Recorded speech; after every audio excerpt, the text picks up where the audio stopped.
What's up, guys? I'm Yo, G-U-A-Y-O, and today is day number 3 of the $1,000 bankroll challenge. Day 1 didn't go so good. We were in the red. We were down 300. Day 2, we managed to crawl our way out of that, and we actually made $280. We cashed out $881 or $882, something like that. I'll get you guys the exact numbers at the end of this vlog. Today is day 3 of the bankroll or the $1,000 bankroll challenge. All right, so let's go make some money, but don't forget to subscribe and hit that little like if you guys like this type of content so I can keep creating it for you guys. Let's go make some money.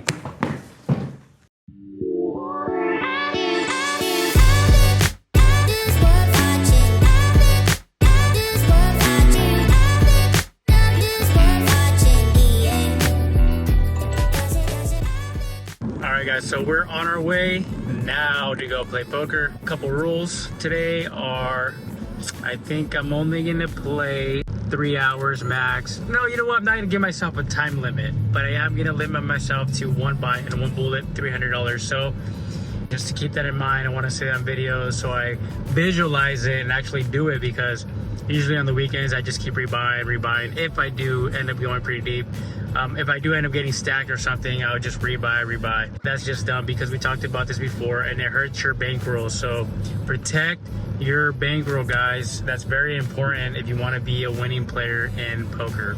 All right, let's go. All right, so we made it. We're gonna go buy in for 300 bucks. Dude, it's so fucking hot outside. It's 102 sitting in my car. It's only gonna get worse from here on out. What's up, guys? Welcome back to the channel. Today, the first hand that we're gonna play is 9-10 of hearts. We're in the big blind. We get 4 callers before it comes around to me, and I decide to raise it. Now, why am I gonna raise this hand in early position? Well, because simply I like this hand. They're suited connectors. I can flop a 9-10 or flop something that connects the board, possibly a flush or a straight draw.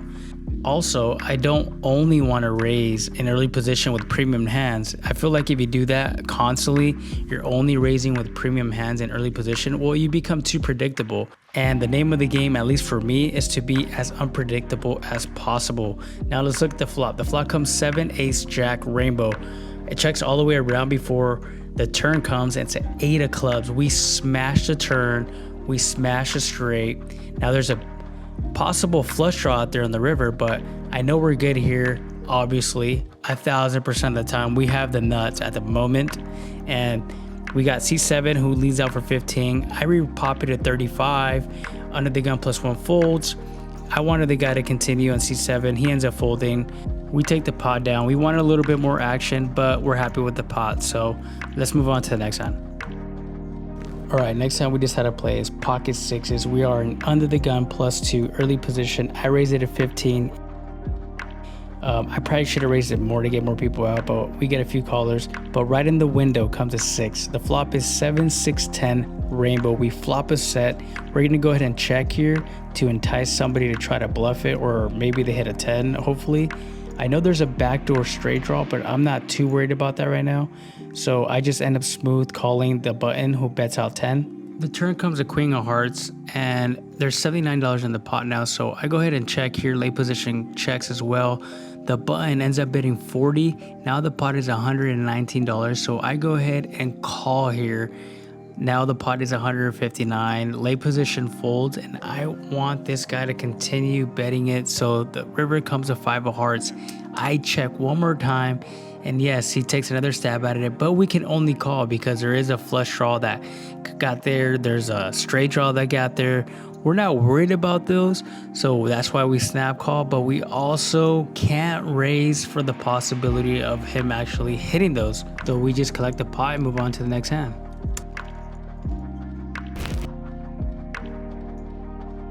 Next hand we peel is pocket 10s. There's a live straddle and I'm on the button. Comes around to me and I repop it at 25. I want these guys to think that I'm just abusing them with the dealer button, or me being on the button, making them think I'm gonna try to bluff this, making them think that I'm using the power of the button, right? So we get 2 callers, go to the flop, $79 in the pot, and the flop comes king 5 4 2 clubs. So there is a backdoor flush draw, also a backdoor straight draw, but I don't put anybody on the backdoor straight draw. I think we're good here.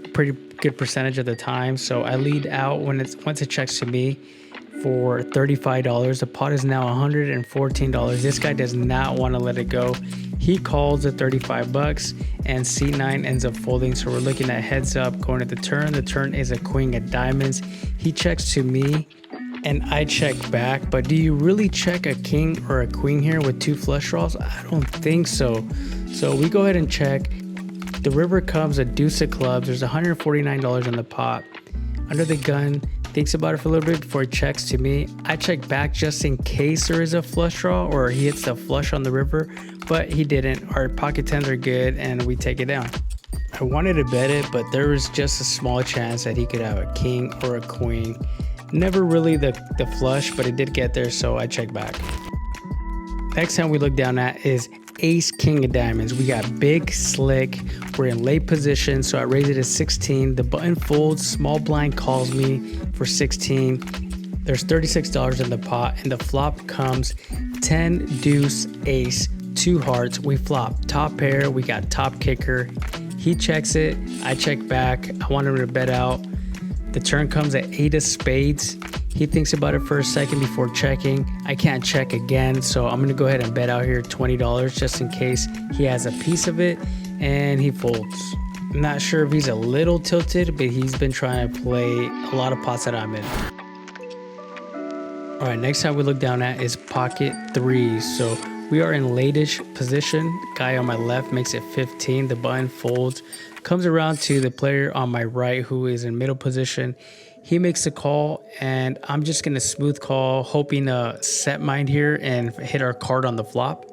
There's 4 of us going to the flop, $52 in the pot, and all I'm thinking is 3, 3, 3, 3, 3 in my head, trying to manifest it, see if it comes up. And right in the window, look what happens. We get a 3 of diamonds. So the flop comes 5, 10, 3 rainbow. We hit our set on the flop.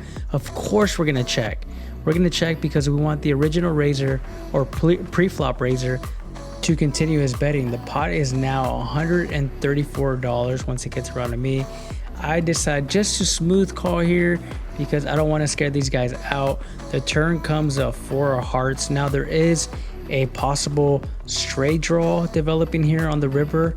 The guy to my right decides to go all in for $97. There's no way this guy has deuce 6 or 6, 7. He goes in for 97. I think about it for a little bit. I'm kind of Hollywooding. I want the guy on my left to call. So I make the call. Of course, the guy on my left calls as well. We're going to the river, $446 in the pot. Now, what don't we want to see on the river? We don't want to see a 7 or a deuce, just in case somebody has an ace or is chasing some type of draw.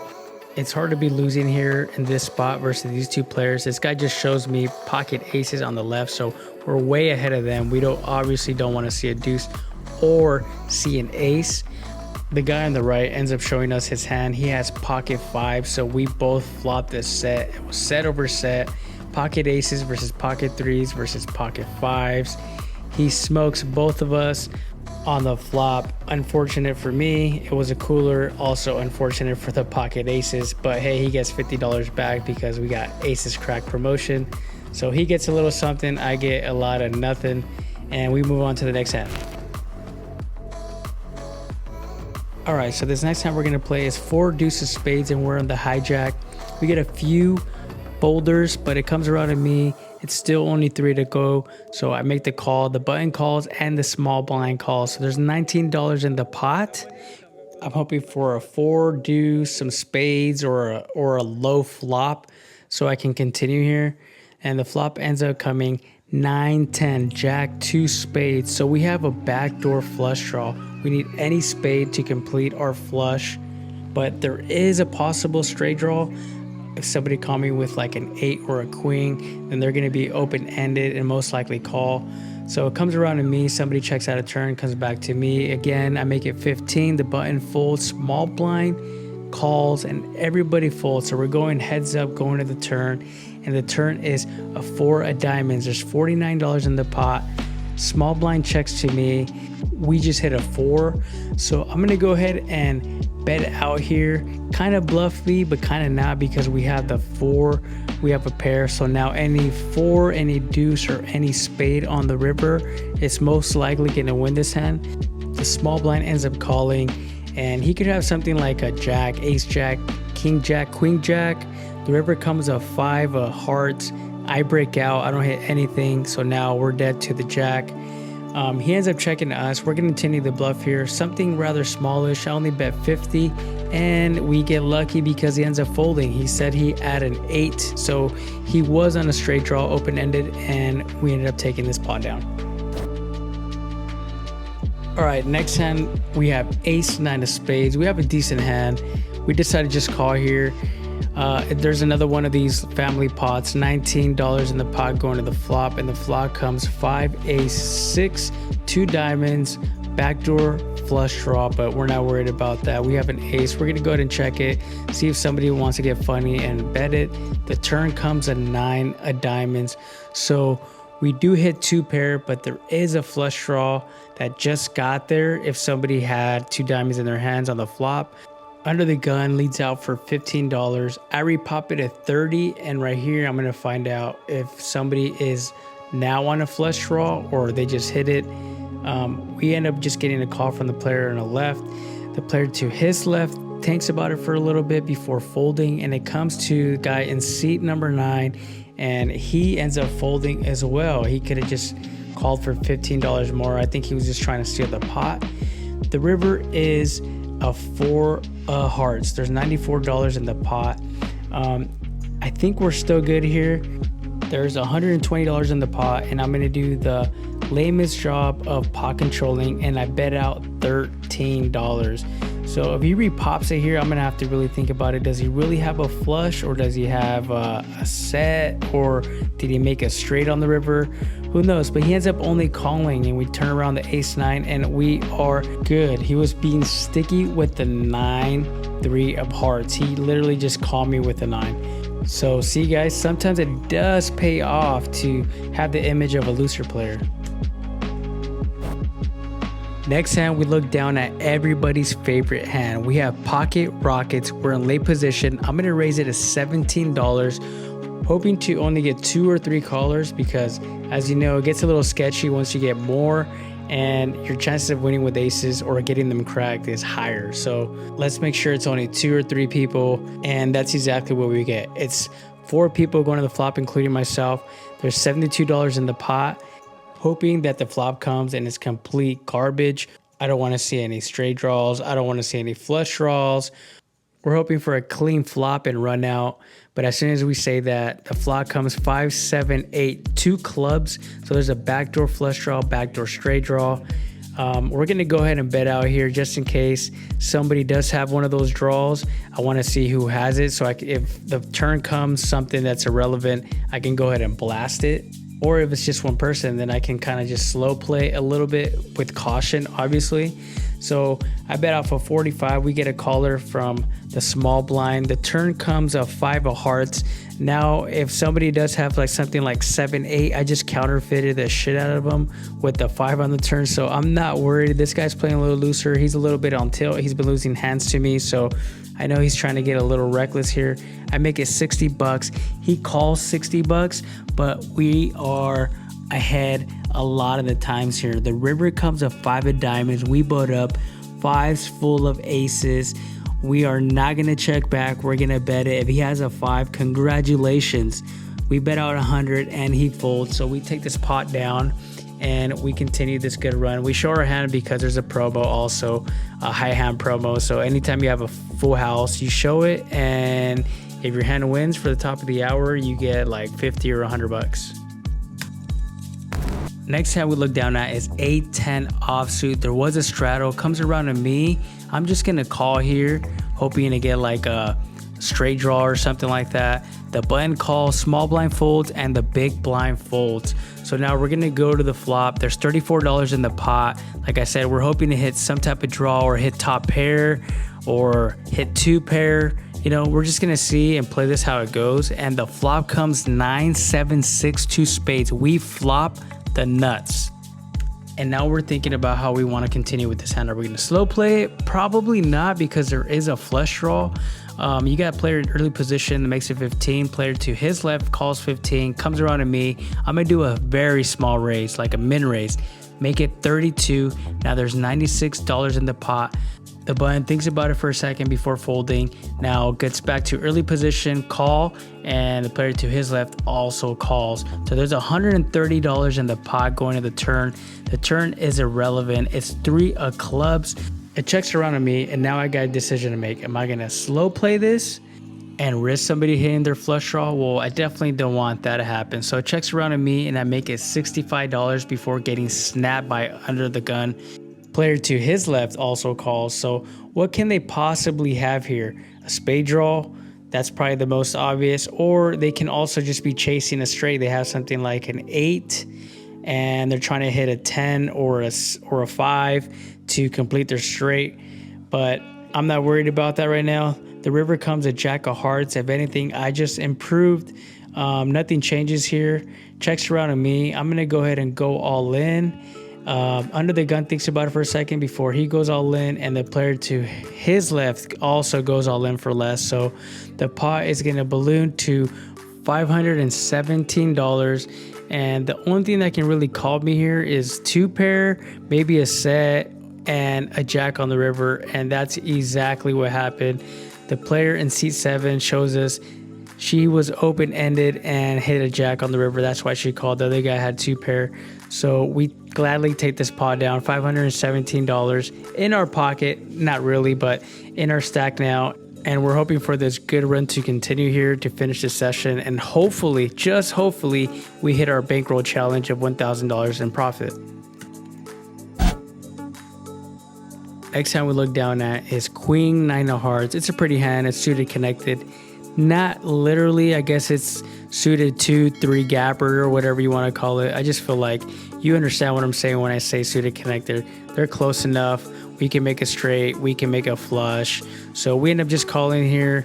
Let's go to the flop. There's 20 bucks in the pot, and we're hoping that we flop something that we can continue with, maybe a flush draw or a straight draw, top pair, or even a 9.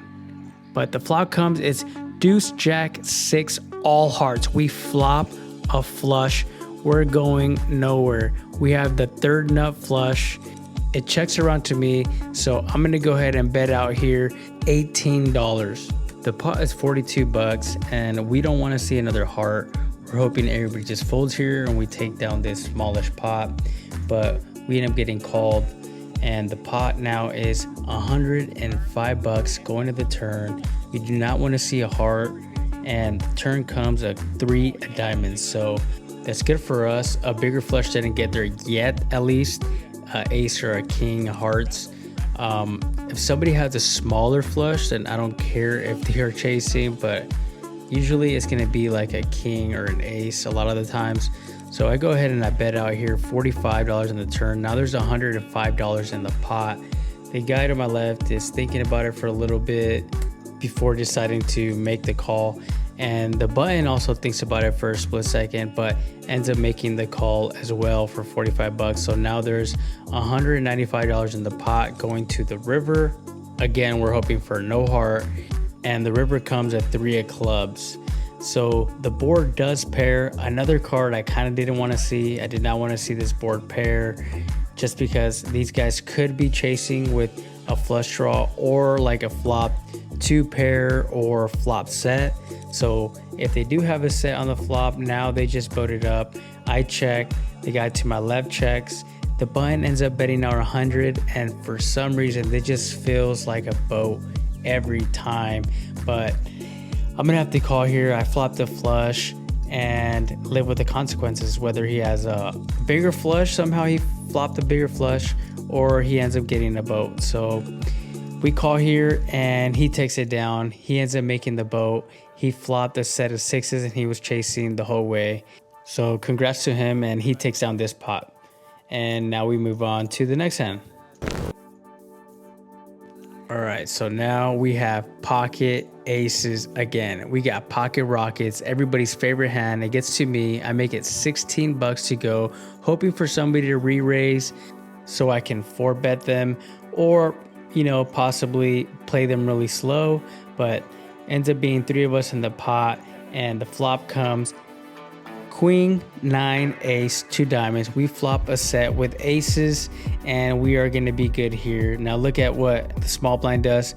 She goes all in. Of course, I'm going to call. The pot is now $394. The button ends up folding. We turn over our aces and show her that we have a set. So we don't know what she has yet. We don't want to see a diamond. We don't want anything that completes a straight draw.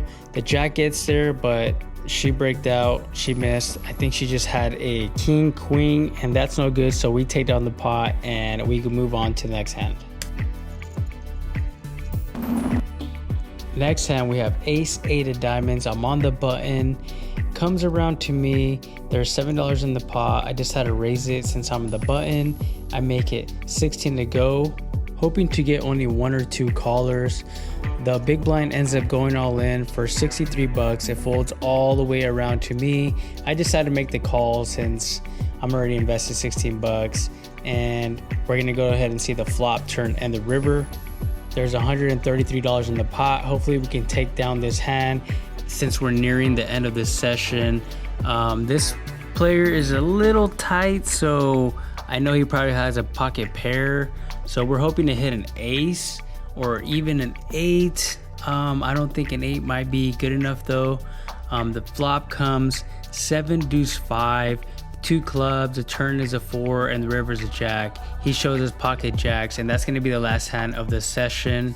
Now let's go cash out.